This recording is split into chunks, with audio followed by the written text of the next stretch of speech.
I'm Brianna Shigo. Welcome back to my Tuesday tips. Today, page 15 out of 26, more terms to know, so let's get right into it.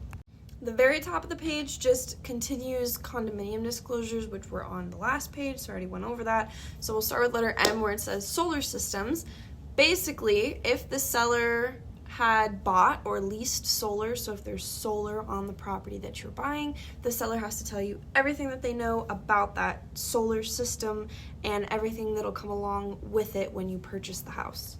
Letter N, known material facts. This is extremely important information. It's supposed to be everything that the seller knows, kind of like the disclosures about the property, whether that be something cosmetic, something that you can see easily, or if it's something that you can't see easily. They should tell you about any kind of defects of the property, any kind of insurance claims that have been filed in the last 5 years, just so that you can be aware of what you're getting yourself into. Number 12, buyer's investigation of property and matters affecting property. Extremely important section, okay? Letter A says that the buyer is doing the inspections at their own expense, unless specified otherwise in the contract above, but the majority of the time, the buyers will pay for their own inspections, okay? Letter B talks about how the buyer, you can do a general home inspection, you can do termite inspection, you can do lead-based paint inspection. There are a bunch of different things that you could do, sewer scope, all kinds of stuff, okay? You have a right to do all the inspections that you feel are necessary to do.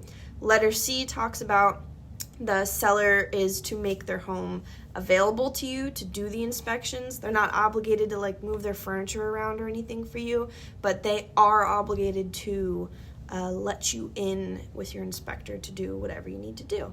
It talks about how they have to keep all the utilities on, electricity, gas, water, because when your home inspector comes through, they're going to check your water pressure and how fast your water heats up and what temperature does it heat up to, and do all your lights work. They're just going to go around and check everything, so the seller has to keep those utilities on.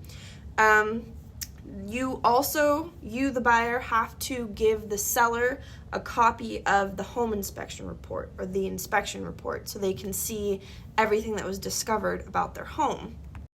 You, as the buyer, cannot do damage to the seller's property in your inspections. If damage does occur, you have to fix it. The seller isn't liable for any injuries or anything that happens to your inspector or yourself while inspections are happening. Number 13, last but not least, title investing.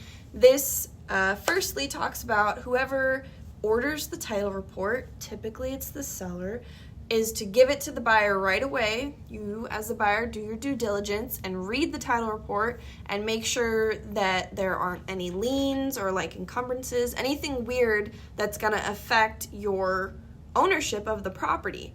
Because if you get it and sign off on it and you didn't actually look at it and there's something weird, you still signed off on it, so you got to make sure you're paying attention. If you have a question, ask your realtor or ask the title company. You can talk directly to them or talk to escrow. There's so many people that you can ask all these questions to, so please make sure you do your due diligence and read all of the documents that you receive and ask questions when you don't understand things.